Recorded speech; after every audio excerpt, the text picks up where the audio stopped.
Have you ever heard someone start a spooky story with, "I don't believe in ghosts, but ... It's kind of funny, right? Because you just know, deep down, they're about to tell you a story that made them a believer. Well, this story isn't like that. This is the story of how I learned, without a doubt, that we are not alone. And the truth is far more terrifying than I could have ever imagined. A few years ago, I moved into a one-bedroom apartment in Melbourne, Australia. It was my first time living completely on my own.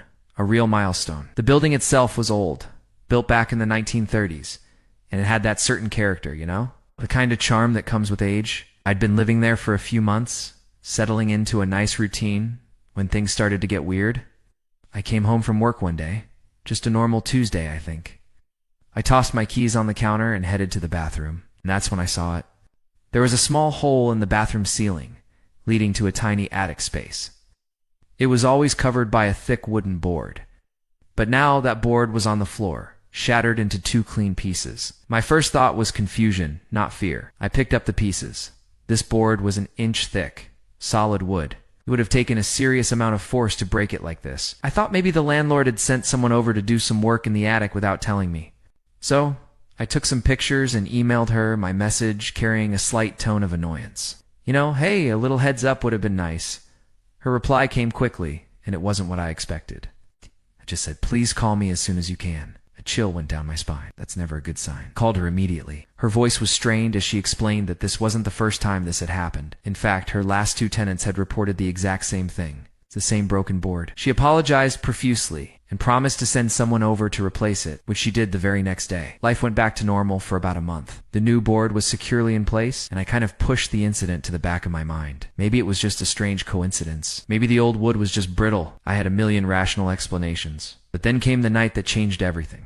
I woke up suddenly. The clock on my bedside table glowed. 4 a.m. The room was cold, unnaturally so, and my entire body was covered in goosebumps. I had this distinct, horrifying feeling that someone was in the room with me. It felt like invisible hands were gently, slowly, rubbing my arms and legs. I was paralyzed with fear. Lying there in the pitch black, my heart hammering against my ribs, everything was dead silent. And then I heard it. A sound from directly above my bed, a dragging sound coming from the attic. It was slow and heavy, like someone was pulling a sack of potatoes across the floorboards.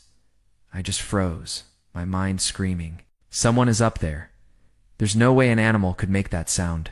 It was too deliberate, too heavy. It went on for what felt like an eternity, but it was probably only 5 minutes. 5 of the longest minutes of my life. Finally, I mustered every ounce of courage I had. I lunged for the lamp, flooding the room with light. I grabbed the cricket bat I kept by my bed. For what I don't know, but it felt better than nothing. Heart pounding, I crept out of my bedroom and made my way to the bathroom.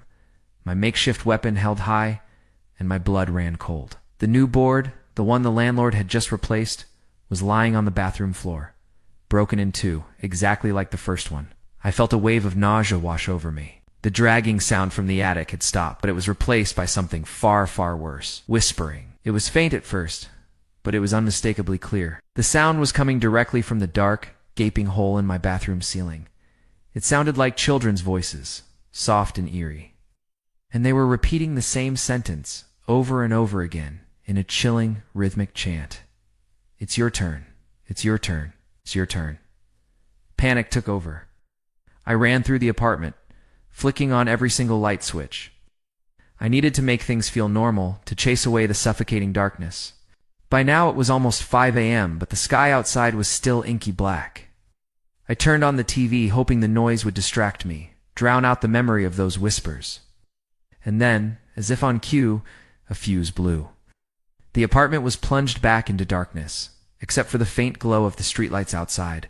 And then the screaming started. My pet budgie, Dexter, was in his cage in the kitchen. He was normally completely silent at night, but now he was squawking, shrieking like he was being strangled. I'd never heard him make noises like that before. They were sounds of pure terror. That was it. That was my breaking point. I couldn't take another second in that place. I grabbed my car keys from the counter, fumbled with the lock on the front door, and just ran. I didn't even bother to close the door behind me. I sprinted to my car, locked the doors, and just sat there, shaking, as I waited for the sun to come up. Seeing the first rays of dawn and people starting their day, walking their dogs, it gave me just enough courage to go back inside. The normalcy of the morning was a comforting blanket. As I approached my apartment, I saw the front door was wide open. I told myself I must have forgotten to close it in my panicked escape. My first thought was for Dexter. I went straight to the kitchen to check on him, but his cage was empty. My heart sank. I felt that sick feeling rising in my stomach again. All my windows were closed and locked, so he couldn't have flown out. I searched the entire apartment, calling his name, my voice trembling. When I walked back towards the bathroom, I heard it, a faint splashing sound. I peered into the toilet bowl, and there he was, Dexter. He was half drowned, soaked and struggling in the water. I quickly scooped him out, washed the toilet water off him under the tap, and dried him with a towel. He was shivering, traumatized, but alive. How on earth did he get in the toilet? His cage was in the kitchen, on the other side of the apartment. At 8 a.m., I called my landlord. I gave her a watered-down version of the night's events. I was embarrassed. I felt like I was losing my mind. I told her about the board and the strange noises, but I left out the whispers and the part about my bird.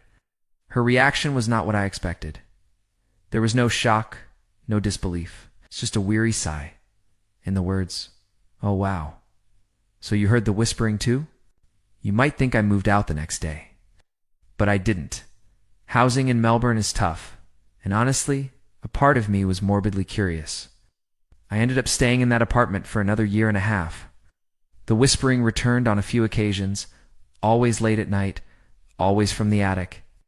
Twice more I found the wooden board covering the hole had been moved, not broken, just placed neatly on the floor. I learned to live with it, as crazy as that sounds. I'd just turn up the TV and try to ignore it.